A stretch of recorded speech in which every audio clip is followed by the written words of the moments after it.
Iran और America में चल रही जंग के बीच एक बार फिर अमेरिकी राष्ट्रपति ट्रंप ने ईरान को बड़ी धमकी दी है। दरअसल ट्रंप में ईरान की बैलिस्टिक मिसाइलों का ऐसा खौफ देखा गया जिसे सुनकर आप भी दंग रह जाएंगे। ईरान के ताजा हमलों से बौखलाए ट्रंप ने कहा कि अब हम ईरान को कड़ी मार मारेंगे, उन्हें अब बुरी तरह पीटेंगे।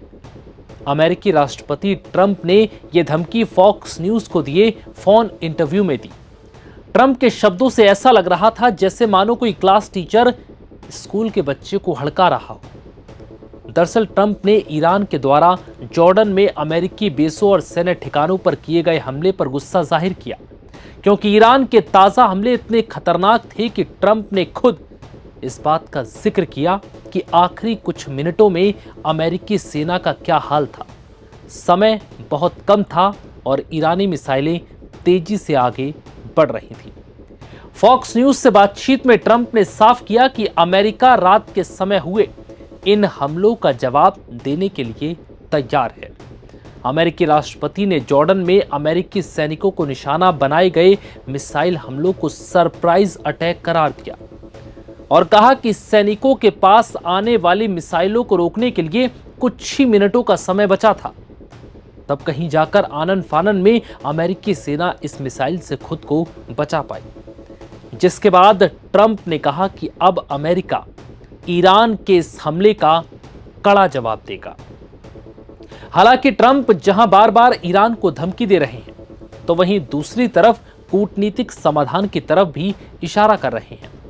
ट्रंप कहते हैं कि अमेरिका अब भी इस संकट का बातचीत के जरिए ही समाधान चाहता है।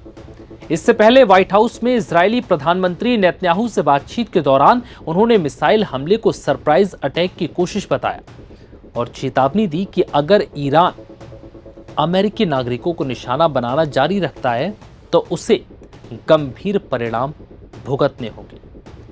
अमेरिकी सेंट्रल कमांड के मुताबिक ईरान ने जॉर्डन में अमेरिकी सैन्य ठिकानों पर बैलिस्टिक मिसाइलों से हमला किया। हालांकि अमेरिकी और जॉर्डन के एयर डिफेंस सिस्टम ने मिसाइलों को बेस पर गिरने से पहले ही रोक लिया। इससे पहले इस हमले में किसी के हताहत होने की खबर भी नहीं आई है। वहीं अमेरिकी सेंट्रल कमांड सेंटकॉम ने कहा है कि अमेरिका और सऊदी अरब की सेनाओं ने इराक में ईरान समर्थित समूहों के खिलाफ संयुक्त सटीक हमले किए हैं। इन समूहों ने IRGC के निर्देश पर अमेरिकी बलों और सऊदी अरब के ऊर्जा ढांचे पर हमले किए थे।